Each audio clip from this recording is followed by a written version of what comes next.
Good afternoon, good night, good night. It's already 7 p.m. on this side of the world, and it's Thursday, the 10th, Thursday the 10th. You have been waiting so much. You have been waiting so much. My name is Lucia Cabrera Jones, co-founder and CEO of Women, and tonight we have a treat. I am going to give Facebook just a couple of minutes to actually start to send out the notifications. In the meantime, I am going on my next device and see how we are looking like. You start coming in, and tell me where are you tuning from. When you tell me where are you tuning from, then I will be able to shout out a good night to you. So let me just check on my next device, and you start to share. You start to share this live. Start to share it. I am just checking on my next device. It's another episode of Face It and Fix It. Another episode of Face It and Fix It. And this month, okay, yes, we are live, we are live, we are live, we are live, we are live. And this month we are dealing with smart budget hacks for women. I am seeing some hard. You start to share. Tonight we have a treat for you. We have a treat for you. I mean, I have been receiving the entire week since we announced this special international guest. We have been receiving so many questions to ask her.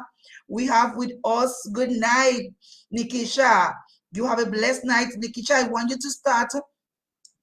Share this live, because tonight we are going to get into the financial side of women. We are going to understand why we're spending so much money, sometimes unnecessary. We are going to try to understand how we could actually save some, how we could actually plan out, how we could put on for rainy days. Good night, Klima Ali. I want Kimi, you start to share. I am giving our guests just a couple of minutes. Yes, we're looking forward to those tips. I am giving my guests some couple of minutes. My guests, let me tell you, all the way from the Bahamas, we are having a powerful guest all the way from the Bahamas. And let me give you some insight. This amazing speaker is an international speaker, is also a bestseller, and is a philanthropist. So while I give her some couple of minutes to actually join us, I want you to start. Keep sharing. Let Facebook do its thing. If you are there right now, let me know where are you tuning from. Right? If you are tuning from right here, Trinidad and Tobago, or if you are tuning from abroad, let me know. I want to see who is with us here tonight to share on this topic of smart budget hacks for women. So I'm getting some text also here. Some people asking, yes, if we are live, yes, come on. Share.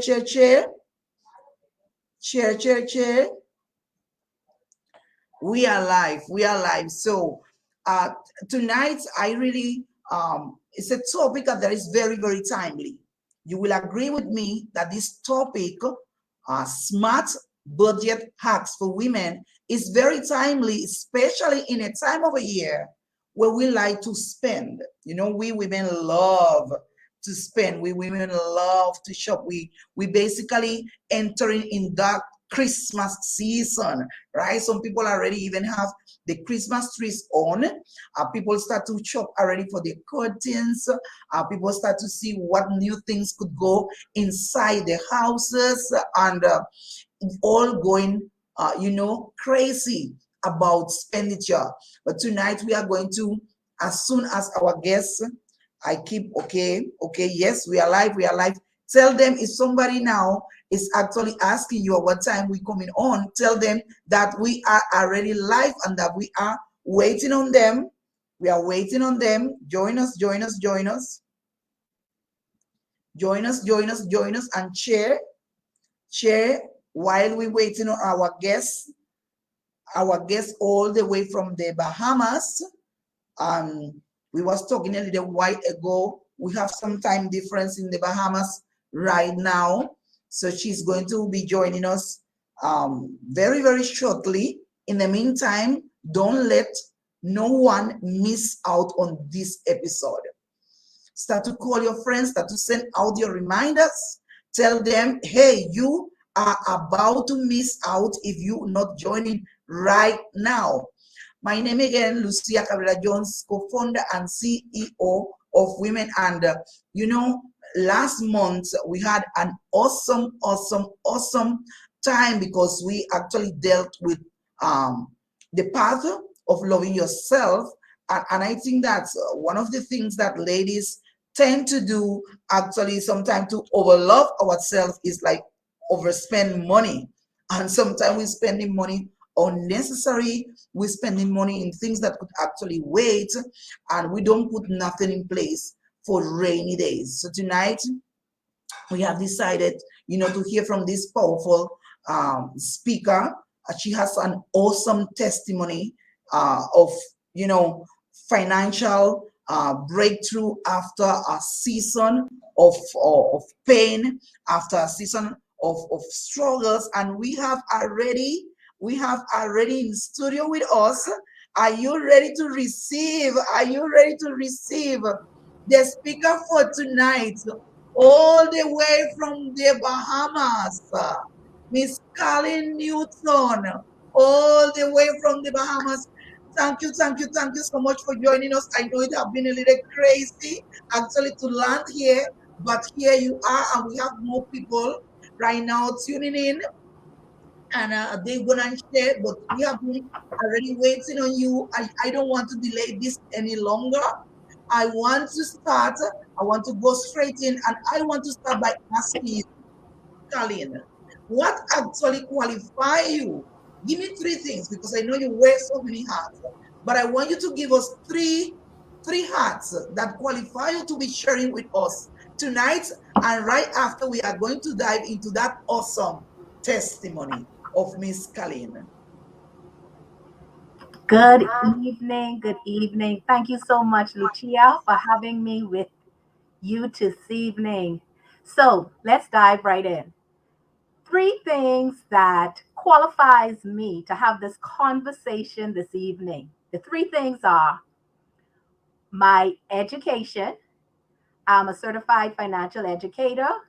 I'm a certified financial fraud examiner.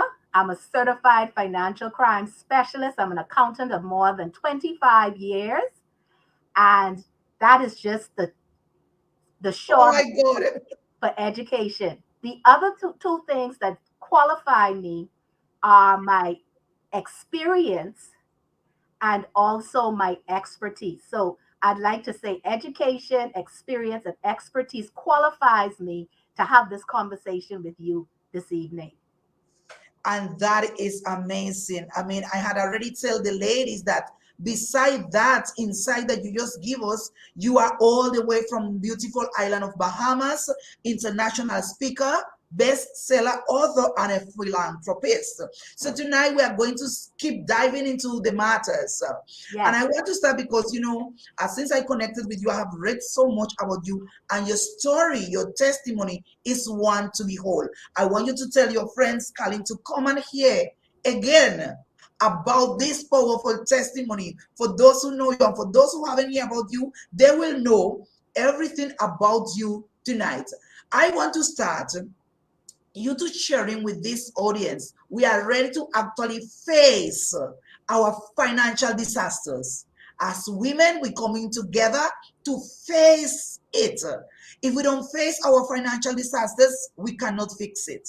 But I want to start for you telling us what happened back in 1996. We've seen all the glamour, we've seen all the success, we've seen all that financial, godliness, but what happened back in 1996? Tell us a little bit about that. So in 1996, I always say that was an unrecognizable year for me, but a year I will always remember. 5 days after my 21st birthday, I became paralyzed from the neck down.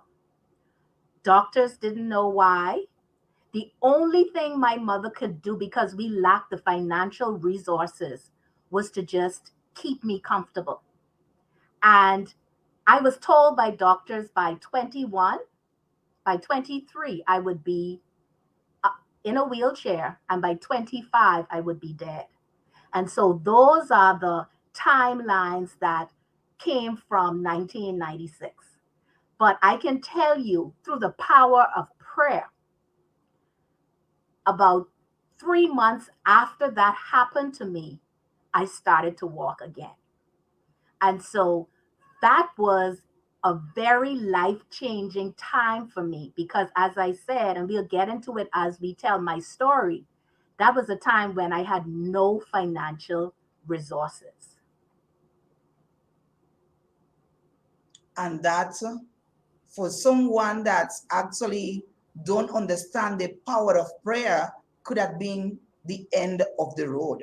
Yes, yes, That would have been basically the end of life right there.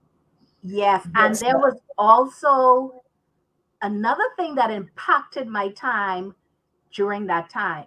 So, my mindset, when I first became paralyzed, obviously, as a young 21-year-old lady, just done with college, ready to face the world, and this happened, my mind started to spiral. I became very depressed, and I just wanted God to take me. But during that time, as the power of prayer was the thrust or the push from my mother and my family, I then began to want to choose life. And it was because of my mindset and the shift in my mindset that there was such a powerful change, including that what came with prayer. you are mentioning something that is crucial, and you're talking about mindsets. I was ready to dive into that, not right now, but now that you have given me that opening to talk about mindsets, and because we are talking about smart budget hacks for women, we're talking about this is the money month for women. What can you tell us for us about mindset relating with money? Some people thinking that money is evil. Some people don't conceive themselves having money. It's so strange for them. Could you give us your hacks about that? So there's something called money story or money scripts. And what those are is it comes from either our environment, our family life, our religious beliefs, our cultural beliefs, whatever is taught to us creates our money story or our money scripts. And what that now leads to is our money mindset. So there is a statistic that states that by the time a child is 8 years old, 80% of their emotions and understanding around money has already been created. This is a University of Cambridge study. Not until they are almost 19 is it 100% developed. But this is what we take into our adult life. This is what creates our mindset. And so you talked about one of the myths that really is cultural where and religious where we believe that money is evil or the not understanding that it's the love of money, not money itself. Money is a tool, and if we are to shift our understanding from what our cultural beliefs tell us to what it truly is, then we'll be able to unlock our abundance when it comes to money. So, from a money mindset point of view, There are a lot of myths that we hold on to. Money doesn't grow on trees. I am broke. These are things that we say, even though, yes, we may not have it at the time, but we have to understand from a cultural standpoint, this is what creates our money mindset. Definitely. And all our belief system is basically based on our mindset. Yes. Mindset is just what we believe about something, what we think about something, and what we hold on to about something. So fast forwarding now, you on your testimony, right? You on your story, what was, and I mean, I have so many questions here that I have been receiving since your story came out, since we were sharing with them that you would have been in our program.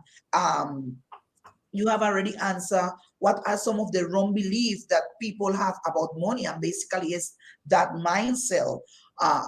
Now, there is any link between emotional imbalance and spending money? From my experience and from exploring the experiences of some of my clients, there is a direct link or correlation between your emotional imbalance or emotional voids and how you spend your money. So, taking it back to my story, I ended in so much consumer and credit card debt because I was feeling a void. I was trying to now fill an emotional void that I would say to myself was a lack, or I deserved what I was spending my money on to make myself feel good, to make myself feel happy. But what it did was it caused me to mismanage my money, to overspend. And so I believe that there is a direct correlation between where we're at emotionally and how we spend our money. And so you bring the position of imbalance, and I add to that it's also a void. What are you lacking inside that is causing you to spend your money to feel good? And that's the one thing that we have to separate when it comes to our money. Take the feelings out of it. And once we take the feelings out of it, we're able to now come to a place of balance when it comes to spending our money. And it's clear because even when you compare this to men, right, there's a higher tendency of women emotional imbalance to go towards spending money, because when you depress, it's okay, I'm going shopping, and there is where we now buy a whole set of items that we don't really need, and we're just trying to fill that void. Not happening so with men. I mean, every individual, in terms of sex, have their ways of actually deal with this unbalanced emotional, and reflected in our finances. And to add to that, why it is so prevalent among women too, or it increases when it comes to women, is because of the children. So they're also trying to satisfy the emotional imbalance or voids for their children. And that also now increases how much they spend. Now, going back to your testimony, you was determined then a few years after to change that situation. So I have a question also for you here. What was the turning point for you, right, when you decided to change your relationship with money? So there were a few things that really triggered the turning point for me. But the number one thing that caused me to change and shift was I was just sick and tired. I was just sick and tired of the weight of what I was carrying, all of this debt, all of the worry and the weariness that came with how was I going to now make ends meet? And I just started to, it was literally as if a switch turned on. Now, it may sound unbelievable, but when you are at rock bottom, When you do not see any way out, but you know you don't want to be there anymore, you do what is necessary to get out. And that is what happened to me. Now, that answer leads me to my next question, because we want to set our women's free. I mean, I'm sure that the women that are looking now live and those who are going to catch the replay, they want to see, because this is a platform, Miss Colleen, we do it very real. We face it real and raw, right? But we also want to apply the tips, because what works for you might as well work for someone else. Right. But not only that, you're actually teaching women how to come out of that a poverty mindset, of that misery mindset, of that feeling miserable about your finances. What was your first step? You get tired of the situation. You get tired of seeing your debts amounting to more. You get tired, maybe debt collector behind you. You get tired. What did you do first? How you first face it? Now, the first thing that I did, and it had nothing to do with the money. So if you would have heard, I talked about feeling sick and tired. That's emotional. That's from a point of feelings. And so what I first did was I looked at my emotional state. And the first thing that I did was forgive myself. I literally wrote myself a letter telling myself that I forgive myself for the choices I made that I was unaware of too. Some were conscious and intentional, and some were subconscious. Because what we don't realize is that when we're spending money from a point of how we feel, there's no intentionality to it. And so when I now realize where I was, a lot of emotions came up. Resentment. How did I get myself here? Shame, embarrassment, guilt. These were the emotions I started to feel. And I'm a person who journals. I write a lot. And I believe that you need to write so that you could also get it out of your head, but also see it so that you can now face it to fix it. And so the first thing I did was forgive myself. And that tied perfectly with our past episode that was uh, about loving ourselves. You know, first step to healing, love yourself. I think Colleen, we kind of lost you. Colleen was okay, right? No problem. She's right back. I was saying with this tied perfectly with our past episode, and you know, I am so glad that God is really guiding this organization, because one topic tied with the other. So the money problem, when you look at the root of the money problem, most of the time it's not really the money. Most of the time is us. Most of the time is the inability that we have to actually love ourselves. You know, the inability that we have to care for ourselves, right? So that is a powerful tip. Tip number one of the night: do not blame the money. Blame you. You go and love yourself. You go and heal yourself. First, you have to get tired of being in the situation. So moving forward, right? Um, they was asking here, what gets you to that point? Is something that someone said to you, or it was your circumstance of life? And I believe that you just answered that question when you just went, you know, you was broken When you have emotionally. more month than money, I know we've heard that line before. When you cannot meet your obligations, when you have to be manipulating, we call it stealing from Peter to pay Paul, but you're manipulating, you're deceiving yourself and others just so that you can pay your bills, something is wrong. You have to know that something is wrong. And how long are you going to stay in that state before you do something about it? And so it wasn't just one thing, but when you're flat on your back, literally and financially, you know it's time for a change. So let us now talk a little more about, okay, we are in this process of healing ourselves. We already identified that we are emotionally broken. We have already identified where the brokenness are. We already identified what are the links that we have to put back together. Now we have the money again. How do we actually regain control of our money's issues? Regain control. We are in the process of being whole, right? Next paycheck is about to hit the account. Where do we start to actually take back control of our money?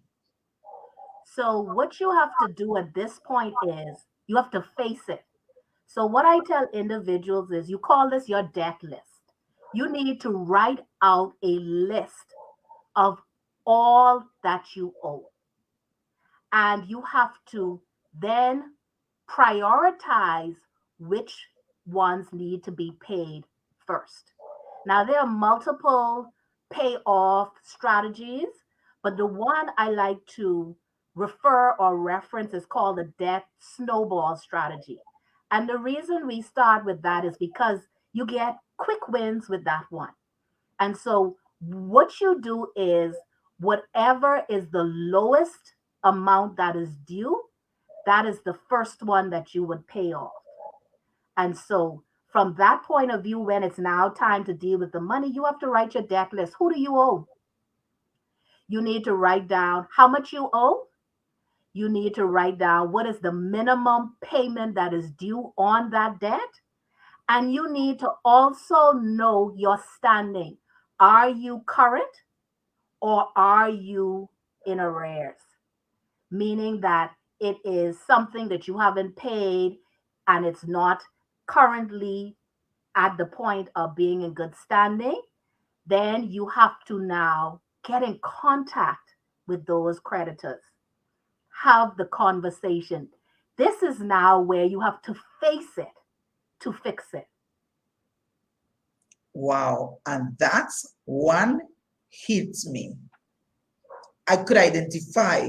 You know, what I love about the our speakers, we basically handpick our speakers because we want this real conversation.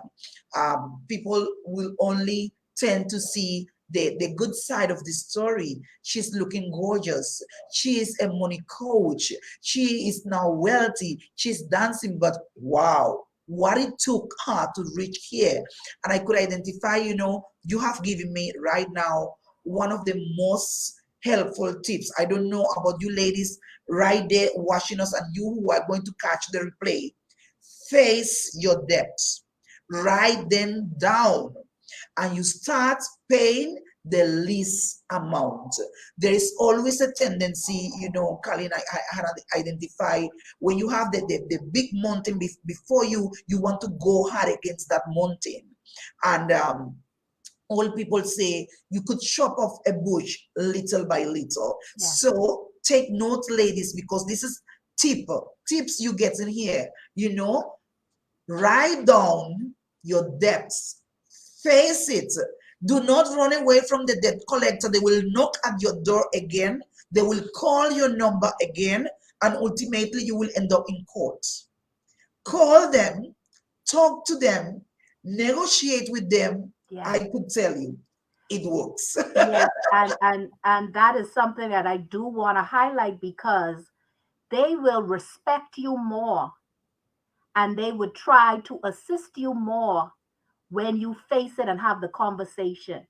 When you try to run away from it and pretend as if you don't owe, this is now where they're not going to try to work with you. As you say, you can end up in court because it is an obligation that you are now not paying. And so have the conversation and especially include in that conversation exactly where you're at, how much you can pay, and see how you can negotiate so that you can now move into a better standing. Amazing tip, Colleen. Amazing tip, and I really thank you so much for that. So I have another question here, right? Women want to gain control of their money. They don't know where to start. And some of them, the biggest complaint is, I don't have enough money to take control of my money.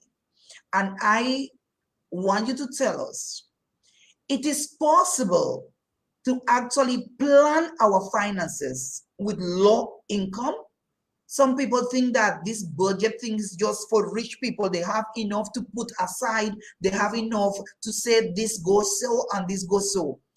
Could women with low income have a budget? Yes. So budgeting has nothing to do with how many zeros you have behind your dollar sign. Budgeting is just saying, and I call it a cash flow plan or a wealth plan. It directs your dollars. Where do you want your money to go? And that's the short end of what a budget is. And so, whether you're low income, intermediate, medium, or high, budgeting is a tool that can take you out of poverty, that can take you from being broke to where you want to go because you're now being intentional about what you're doing with your money.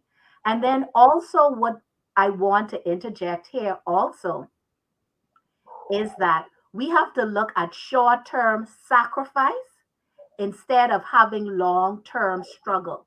And I believe a lot of us come from a culture of struggle. And so that's why we believe that we can't get out of it. So even while you're having low income, you can sacrifice in the short term so that you can actually gain what you want in the long term. Kalini, I love this part. The answer for those ladies is yes. You could have a budget. You could organize your income even if it's low. Now, you have to know what are your priorities. And I want you to tell us, give us some kind of guidance according to your experience, the work that you have done with women, setting them free financially. What are some of the areas where you see the women tend to put their money that don't really need an urgent allocation? In other words, where are the areas where we are actually throwing away our money? Okay, so the areas that really cause a lot of women to have challenges with their budget is number one, eating out. So, food, eating out. Number two, dress, clothing, makeup, jewelry, bags, shoes, anything that has to do with that. That is also a challenge for women, for us women, especially when we don't have it. And the reason why we spend the way we spend is because of we compare ourselves to others. And so when we see someone else have something Wow. or someone who we know says, let's go, instead of saying, I am not able to do that at this time, we just go with the flow. And so those are two of the major areas women have challenges in their budget. And I alluded to it earlier. The third thing is also children, because what we do is we now project what happened to us onto our children. So there's also something that we may have heard. I don't want my children to experience what I grew up in. So instead of proper planning, we just spend money without having any intentionality. Now, yes, you want to break the cycle of poverty, but you have to do that through planning properly. You can't just spend your money. Colleen, I don't know about any other person in this life, but you are setting me completely free. And that is why it's face it. Because even having this conversation, you could identify, and I mean, I identify areas where I still have to work, areas where my money is still leaving my purse unnecessary. I mean, there is not a need, right, to have a new outfit for every function. No, There is no. not a need for that. And I'm But here to tell you too, I am a fashionista. And so I totally understand. And from the Caribbean point of view, we love to look a certain way. But I now have put a rule to how I spend. If I cannot wear that outfit at least 3 times in 3 different environments, meaning work, church, and maybe socially, that's not the outfit for me. I have moved great away tip. from the one time dress. I have even moved away from dry cleaning my clothes to ensure that it can wash and I can take care of it at home so that I could reduce that part of my bill. So you have to be more intentional. It doesn't take away from the fact that you could still be fashion savvy. You're just more intentional about just buying something because it's the spur of the moment or you have an event. And you said something when you was answering is that we tend to compare ourselves with others. And that is the one of the killers of our pockets. Comparing yourself with others actually dry your pockets because you want to look at, I mean, it is better to say I cannot go, I cannot make it. I mean, this time, but next time, it's better to choose the ventures you want to go, the places you want to go, the invitation that you want to say yes, than go and buy expensive shoes, expensive bag, everything to match. And after the function ends, is you suffering the consequences. I love it. I am loving this session because, ladies, I hope that you are taking notes and I know that you are taking heed, right? Because we are here to face it and fix it. We are facing it. Please go and fix it. You have some debt, face your debt collector, right? Write down the list. Do not be in a denial mode according to your finances. Face it, right? So, something that uh, came to my mind when you was talking, and we also want to cater for those ladies of low income, right? When you have when your income is a little larger, sometimes you just could, you know, give it a little fly to the finances. But for those who want to really have a tight control, what are the things that you are going to prioritize when planning your budget? So, the number one thing that you prioritize when planning your budget is anything that is necessary for your security. And what that means is if it's housing. So, if you're at the point where your income is really challenged and really low, you have to now think about either living with family, taking on a roommate, renting one room somewhere. These are the things that you have to be very intentional about. And remember, it's only for a short period of time. And so you have to look at housing. That's number one, especially if you have children. And you want to look for housing that is as low but as secure as possible. So you don't want just to look for low housing and then you have a challenge with security. And so that is what you have to look at. The second thing you have to look at is food. And I'm talking about grocery. And so instead of buying fast food, going out and spending money on food, you go now to the grocery store and you shop. You shop on specials. If chicken is on special this week, you eat chicken for the week. If it's ground beef, you have spaghetti for the week. If it's cabbage, you have cabbage soup for the week. Whatever the special is, this is what you now have to buy. And so that is the second thing. The third thing that you now focus on is transportation. And that transportation doesn't have to be a car, it can be using the bus system, using the taxi system, using the car. You can carpool with friends and family. Whatever it looks like, you have to now say, what can I afford at minimum to ensure that I have transportation that can get me to and from work, because obviously now you need to work in order to make the income, and wherever else you need to go. So transportation would be the third thing. And then the last thing would be clothing. And when you're talking about clothing, you're looking at what is necessary for you to go to work. I'm not even going to say to church, because you can wear anything that is comfortable and appropriate to church.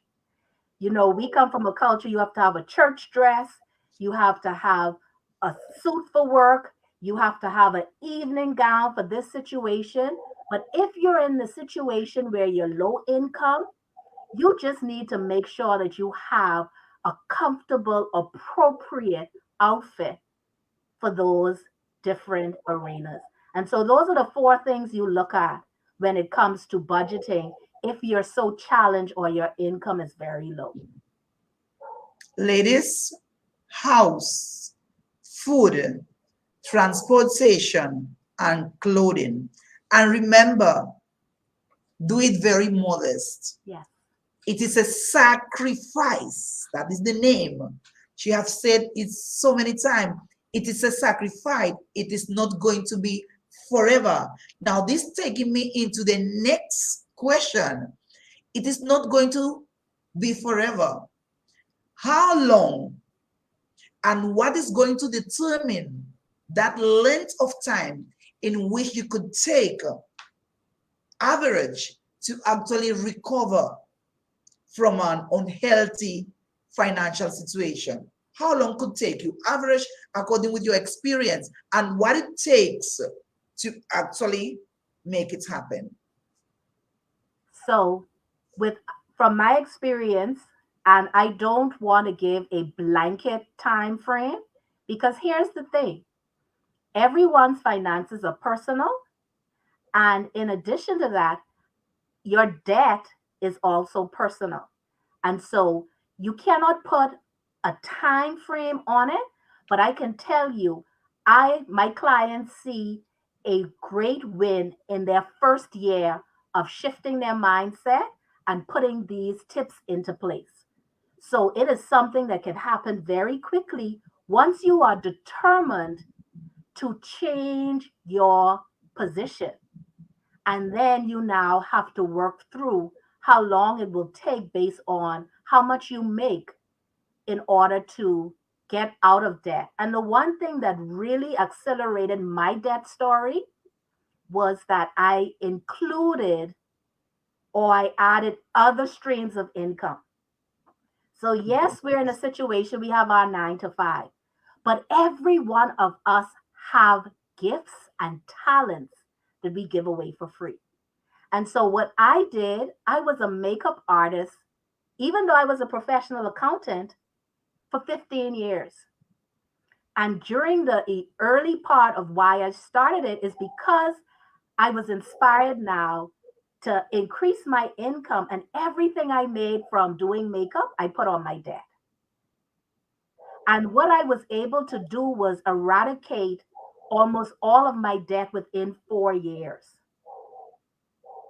But as I say, my situation was where I was so sick and tired, Lucia, that I was ready and willing to do the work. And I did it. And what I tell people is time will always pass. So why not do something in that time that is going to give you the freedom and the flexibility to enjoy life after that time has passed?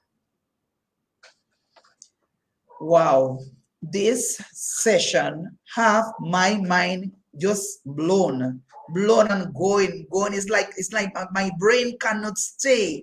And I'm seeing, I am seeing a lot of other ladies who actually tune in. They are actually into the financial arena and they are just commenting as Avion, welcome Avion, excellent tips. Avion is also on the field of finances. We have a Nikki that we are going to hear from Nikki. Stay tuned for more. Stay tuned. Great tips. Nikki say great tips. I mean, ladies, if you have any question, don't let me ask all the questions for myself because I have a lot and I want you to get an opportunity to get your questions answered. Have you struggled with any of this situation? Do you know someone who is struggling? Did you go through it? I want you to ask questions, because I want every single one of us actually take something with us. Not every Thursday we could have a Colin and Newton in our platform, and I'm just saying, I am sure it will not be the last. Colin, tell us where we could actually know a little more about you, where we could find you. So I am very active on Instagram, and it's 𝐂𝐿𝐴N the Legacy Coach is my handle on Instagram. I'm also on LinkedIn as 𝐂𝐿𝐴N Newton, that's NEWTON. And I also have a website, which is www.𝐂𝐿INENEWTON.com. So it's my name, www.𝐂𝐿ANNewton.com. So, ladies, you take pen and paper. I'm sure for sure I am going back to look at this replay. I cannot be taking too many notes now because I have to be, but please go back and look at this replay. For those ladies who wasn't able to make it live, you have to share this live with them. You have to share the tip with them. You have to go back and listen where you could actually find Colin. I have seen so many awesome work and testimonies of Colin and her crew, her tribe, how they really striving, and we could do the same. We just have to start taking the first step. Yeah. Number one, you have to be really tired, sick and tired of being unhealthy when it comes to money. You have to be sick and tired of the debt collectors hiding from them. You have to be sick and tired of trying to fill a void, an emotional void with money. Money cannot fill us. It's only going to fill our pockets with holes. That is the only thing that it could do. You have a low income, you could still have a budget. Just do the necessary things. First, you have to have discipline, Yeah. right? And you have to prioritize. This is an excellent tip, your priorities, even for higher income, earning, house, food, transports, clothing. Do it in moderation. Do not compare yourself with nobody. Colin, now that I'm talking back to do not compare yourself with nobody, do you think that social media, how do you think that social media is actually affecting our pockets? So social media is definitely affecting our pockets because we love to see the glitz and the glam. We are attracted to that what looks as if it is wow, it's brilliant, it's bold, it's beautiful. And so everything is at our fingertips. And so it's easy for us to be lured in by that. There's nothing wrong with it. But if you are very clear on your priorities, and this is also something I want to add when it comes to spending. I got this tip from the Budgetnista, and I also added something to it, Tiffany, the Budgetnista. And so she always says to ask yourself, do you love it? Do you need it? Do you like it? Do you want it? And I add the fifth thing to say, can you save for it before you buy it? And so, going back to those 5 things, when you love something, it's a value to you. Obviously, a need is necessary in order for you to live. Now, when you just like something, let's go back to our childhood crush or someone who we may have liked. Think about it now. Do we still like them? It was just a fleeting crush. And then if it's something you want, you have to find out why you want it. And the fifth strategy or tip, as I said, that you add to it before you spend is, can I save for it? And so if it's a purchase that maybe is $1,000, right? And I could afford to sink or save $100 a month. Guess what, Lucia? In 10 months, I'm able to buy that thing I wanted for $1,000. And then what happens when we now save that money? Do we even really want it anymore? Or is it something that is very important to us, either to our household, either to our children, or even a travel experience?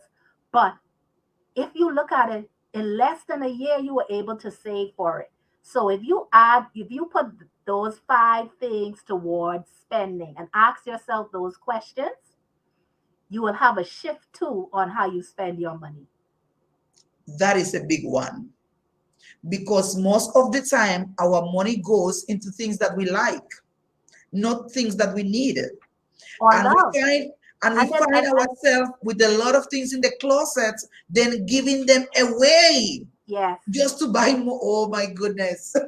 Colleen, this session is just the right time, ladies. If you don't need new curtains in your house, if you don't need them, do not spend thousands, because I mean, in our Caribbean Yeah, culture, we we believe we have to need to change change it because every Christmas is year. coming. Yes, yes. Do not go and buy no more items for that Christmas tree. You don't need to change the Christmas tree. You don't need to change all the curtains. You don't need to buy no new clothes. Shop in Please. your house, shop in your pantry, shop in your closet. And another thing that causes us to spend money, Lucia, is clutter. Because we have so much clutter and nothing is organized, we don't know what we have in our house. And so we always believe we need those new towels, we need those new rugs, we need the new curtains, we need new dishes, we need something new. And then when we bring it home to go now put it on the shelf, we realize something in the back of the pantry or on the back shelf, we had the same thing. And so you have to do an audit of the things that you already have in your house. And Yes, that the seasonal happened to the spending, best of seasonal us. spending. That happened to the best of us. I mean, it's like, Colleen, was you inside my house? Colleen, have you been spying in my story? Because I just naked here. Right now, I mean, financial naked. I have gone through it all. Literally all. Buying new curtains and forgetting that I have a whole bag of curtains that maybe I used 2 years ago. I don't give it away. Pack them away, and just have 5 sets. Change colors just every 5 years, just the same. When people come, I mean, oh my God, I just blown away. I mean, we have so many comments. Nikki say, yes, Caribbean people are guilty of this seasonal spending. Yes, and Iloria, I saying, I love that concept. Awesome. Yes, and Nikki also says she's loving also that concept. And well, ladies, we only have 1 hour, and Colleen have so much to share. But you have to go back, look at this replay, and take note of the places where you could find Colleen. She's on Instagram, she's on LinkedIn, she also have her website. Go and find her, check her out, ask for your private session first, right? And see how she could take you in this journey of coming out of your financial calamity. Please practice the concept. Take it at heart, especially in this season. This is the spending season. So, you know, I am challenging you. Try it. Start on this season. If you could actually restrain yourself in this season, if you could actually have brave enough, disciplined enough to challenge yourself in this season, you definitely would get it. You are going to get it. We have getting so many tips. Right away implementation. You don't have to wait. That is what we are here. Face it. You don't have to wait. If you could identify yourself with any of the topics that we have touched in this conversation, just as I did, fix it. Fix it right now. Do not wait. Fix it right now. So, Colin, I mean, you have given us so many tips already. But is someone now starting and they say, yes, I am ready for it? Give us, we are ready. We are ready. What I have to do. Give us 3 starting points, 3 tips.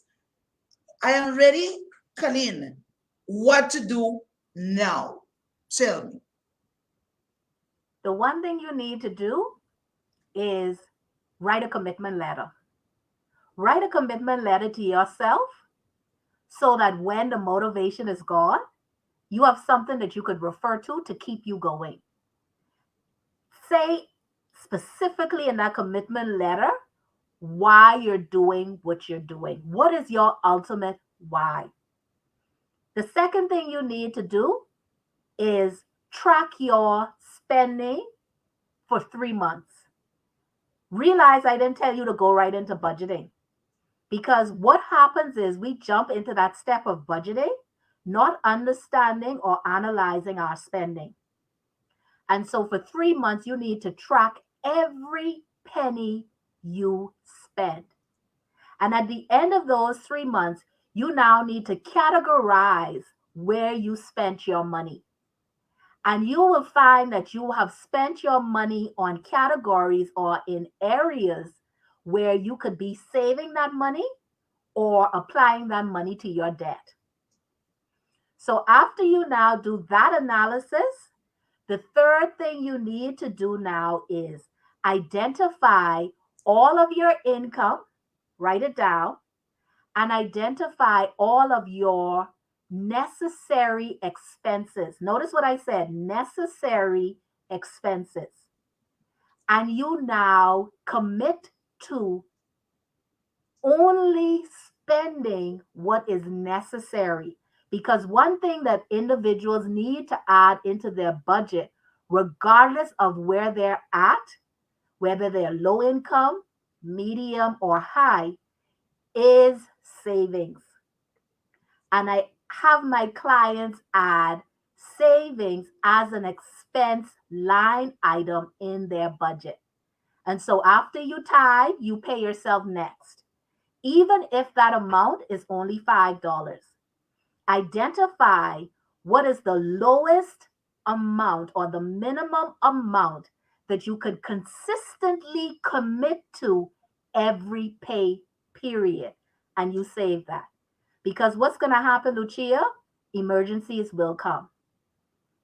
And so when emergencies come, you don't have to spiral back into that toxic cycle of borrowing so that you could cover an emergency. And so those are the 3 quick tips that I can give you as we end this session on what is necessary that persons can do regardless of their income, wherever their income level is.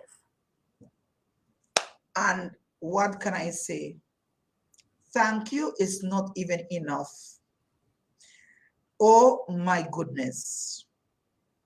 Oh my God. Ladies, you have no reason whatsoever. No reason whatsoever to still struggling. Keep spinning top onward. And then Petal, which is also into finances, telling us this is such an important tip. Saving is usually the last item that persons include in their budget, but we learn different today.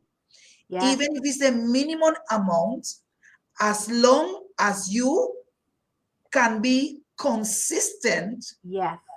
pay yourself, put that aside Yes. every single month. Colleen, I definitely have to find your website and make my next appointments because I am breaking loose a little bit, but I want to be whole, completely set free. I mean, and I know that these ladies are on fire. I know that they're going back to look at this replay.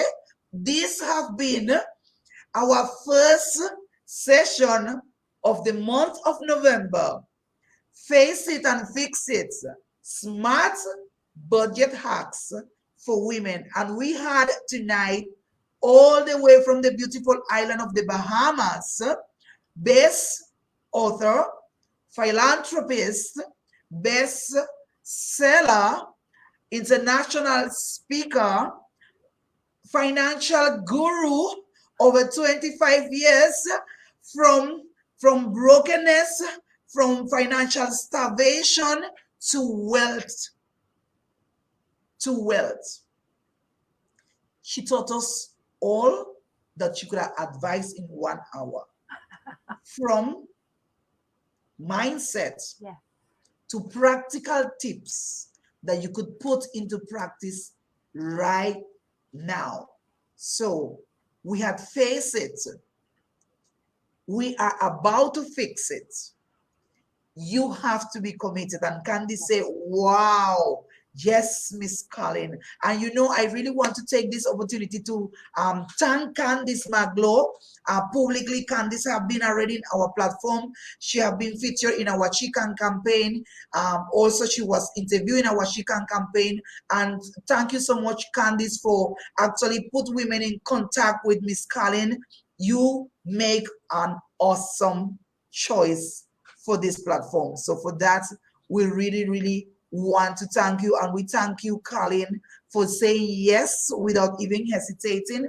We thank you, Colleen, because I know that, you know, we had a little time confusion there. And Colleen, I could imagine you just getting ready, putting on hold your commitment that you had, clashing with this time, and just giving us the pleasure to hear from you and to learn from you. And I mean, a side of me is already free, but I need to be whole. So I'll see you again. We have to get more of you, our international speaker.